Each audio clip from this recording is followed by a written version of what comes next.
folks, this is Pastor Mike Hoggard coming to you from Studio 2012 with another Watchman video broadcast. California, I'm telling you, I think they're going to drop off in the ocean one of these days. It's going to be a big earthquake and they're just going to go, why? They're doing it again. This is from WorldNet Daily. You won't believe what's next in the radical sex agenda. The key attorney in the fight for Christian and family values in California's trend-setting school system warns his state teachers union is about to begin its next major push in the cultural battle over homosexuality in schools. Check this out now. Gender liberation will likely be the new vogue term used to describe the tidal wave that is fast approaching the shores of the California public school system, writes Robert Tyler, founder of Advocates for Faith and Freedom, a nonprofit law firm dedicated to protecting religious liberty. And you can be sure that it won't stop there. It will spread throughout the nation and have disastrous consequences on the innocent. In other words, Tyler explains of what gender liberation means. Quote, male-female distinctions must be eliminated in order to liberate children from unnecessary stereotypes. This is not a movement seeking equal rights, but a movement seeking to obliterate our God-given distinctions between male and female. Is he right? Is he right in saying that these distinctions between male and female are God-given? We'll check God here in a minute because we're going to read His Word, and you have to think about what spirit is it that drives this push. First of all, for the homosexual agenda, and then to push it to the most innocent of us, our children. What is it that drives? What spirit is it that compels this idea to push the homosexual agenda and then the gender neutrality movement, the gender liberation movement? In other words, little girls are going to grow up and we just want to free them from the stereotype that they should be female. Maybe they want to be male. Maybe they want to be both. What spirit is it that's driving that? Well, those of us who study Bible and prophecy, those of us who understand and have a little bit discernment about spirits and spiritual forces, we know who this is, don't we? Baphomet. The God of transformation. We have a DVD on that, did about a year ago. Baphomet, the God of transformation. The spirit that is driving this agenda. And I want you to notice this image of Baphomet has both male and female characteristics. In other words, male and female all in the same body. There is no distinction between the two. And you know, some people out there, and I have been harassed by these people when I say that God is not both male and female, not the God that I worship. And there's, oh yeah, the Bible. No, the Bible doesn't. Now hang on a second, okay? Let me pull out, this is a new international version of the Bible. This Bible, as it stands now, the NIV has come out with its latest edition that has continued to remove the gender-specific language concerning God. That God is no longer Father. He's no longer He. He's no longer identified in the masculine. He's sort of this gender-liberated God. God is above all the genders that we have on this. But see, that's not what this Bible says. This Bible calls Him Father. This Bible calls Him He. And this is what I believe. And so the spirit that is driving this gender liberation idea is none other than Baphomet, the God of transformation. We've talked about him several times before. The hand gestures, the symbols, the goat, the idea that he's a part beast, part human thing. We'll be dealing with that later on this year and some interesting things that I'm working on right now. But the idea that he is both male and female together. Let me show you, I was thinking about this before we started recording today. What was the precursor to Baphomet comes from none other than Leonardo of Vinci. See, that's what the word Da Vinci means. I know like that much. Leonardo da Vinci, in his sketchbook, now something you need to understand, okay? Even though Leonardo drew and painted religious, quote-unquote, artwork, that does not mean he was a saint and a pious, glorified, born-again, Bible-believing Christian. No, contraire. You see, Da Vinci was, he was a sodomite. Okay, a homosexual, as they call him now. That's who Da Vinci was. And he probably often fantasized of himself as a female, wanting to be that female. So, found in his sketchbook, they always uncover your secrets after you're dead. Found in his sketchbook was an interesting sketch, and I've talked about this one before too, especially in relation to the title of the sketch that he gave to it. There was a figure, and here's the close-up of it. Now, I never, ever want to show like the whole image of this particular sketch that Da Vinci did, because it would turn this G-rated broadcast into a mature audience only broadcast, and I don't want to do that. There are some churches who kick all the kids out of the worship service because there's things that mommy and daddy and the preacher are going to talk about in the church service that little ears can't hear. I don't agree with that. I think that's wrong.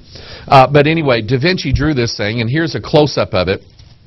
And it's interesting that this particular image was the basis for two paintings that Da Vinci kept very, very close to him. Number one was the Mona Lisa. Number two, his portrait of John the Baptist. In fact, when you look at the portrait of John the Baptist, it's like virtually identical to this one here. And this particular image shows a figure that it's almost identical to Baphomet. It has female parts and it has male parts. And that's pretty obvious because it's a nude figure that he drew. And so here Da Vinci took this image and he fused both male and female. Okay, this image has been liberated from the oppression of being stuck in one gender. Okay, so Da Vinci drew this character with female and male parts all together. It's been liberated, and now it can be whatever it decides to be. Here's the interesting thing. He titled this particular image, this particular sketch, Angel in the Flesh. Okay, now angel was not the name of his guy boyfriend. Okay, he literally meant angel in the flesh. He was showing the fusion of angels and human beings together. Where did he get that concept from? We could go to Genesis chapter 6, the sons of God, daughters of men. We also go to Daniel chapter 2, because Nebuchadnezzar had a vision. We're going to kind of talk about things related to this today. Nebuchadnezzar had a vision. And in this vision, he saw 4 kingdoms. And the fourth kingdom, the number 4, always points us to the spiritual realm. Remember, we wrestle not against flesh and blood, but against principalities, powers, rulers of darkness, and spiritual wickedness in high places. And so here, this 4th kingdom that Nebuchadnezzar sees, Daniel tells him exactly what it is. He says in Daniel chapter 2 verse 43, "And whereas thou sawest iron mixed with miry clay, they shall mingle themselves with the seed of men." He's referring to the 4th kingdom. That was the 10 toes of this image. That was part iron and part clay. And they were supposed to cleave to one another. They were fused together. Here it is. He says, they shall mingle themselves with the seed of men. Literally, the angelic realm mingled. It's like the ultimate form of demon possession is what it is. The angelic realm mingled together with human beings, with mankind, with his seed, with his DNA. And so here that spirit now is driving and compelling Leonardo da Vinci as he's fantasizing, as he is drawing images in his mind, which the Bible says, cast these things down. Da Vinci had this image in his mind of the perfect figure. It was that of a god and a man together, and it was part female and part male, perfectly fused together in the same body. That same spirit is the spirit of Baphomet. That same spirit is what's driving what's going on in California. The sodomite crowd, the transgender crowd, the lesbian, gay, transgendered, and bisexual, or whatever. I can't keep up with all the names that they're giving these people now. The Bible calls them sodomite. The Bible calls it reprobate. The Bible tells us in Romans chapter 1 that God turned them over to a reprobate mind. He says that their conscience has been seared with a hot iron. And they do all this stuff, and they think there's absolutely nothing wrong with it. That's why they make the decision. I'm coming out of the closet now. I'm telling everybody I'm gay, I'm homosexual, I'm this and that and the other. This is why they do that. And the spirit that is driving them is Baphomet, the god of transformation, the god who has been gender liberated. You see the progression that we have taken in this country. Whereas at one time, children went into a public school. Children went into a public school, and these teachers in these public schools had the audacity to teach children Bible verses. Had the audacity to have a copy of the Constitution, the Bill of Rights, and the Ten Commandments right there in the classroom from the scene. Children were seeing, thou shalt not commit adultery, thou shalt not steal, thou shalt not bear. They were seeing those things and saying, you know what, that's God's law. That's probably wrong to break it. It's wrong to break God's law. It may not have stopped them from breaking it, but they knew it was wrong. Now we live in a situation where we did a video last year called The Missing Bible. You take the Bible out of the classroom, guess who shows up? Baphomet, the god of transformation. So now, instead of children learning correct principles from the Word of God, they're going to go to schools in California. And once it starts in California, it just tends to bleed out through the country. Okay? It starts out in California. These kids are going to go into those schoolrooms.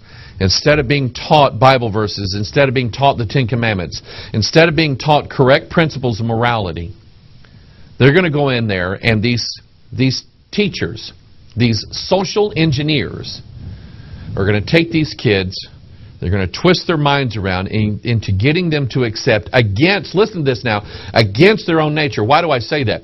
Because the Bible tells us that God has written His law inside of our hearts. Okay? We have it like hardwired into our DNA that certain things are right, certain things are wrong, that men are attracted to women, women are attracted to men. That is what our nature is. Go read again Romans chapter 1, you'll see it. But now the social engineers in the schools, led by the spirit of Baphomet, the gender-neutral god that the NIV talks about, the gender-neutral god, these teachers are going to go in and take these kids, they're going to twist their head around, get them to deny the very nature that God has put inside them to liberate them. Remember, the false prophets of the last days and the false teachers, they always promise liberty. They always promise liberty. So now we're going to liberate these children. Little Johnny, we shouldn't have even named him Johnny unless it's like a girl's name, Johnny.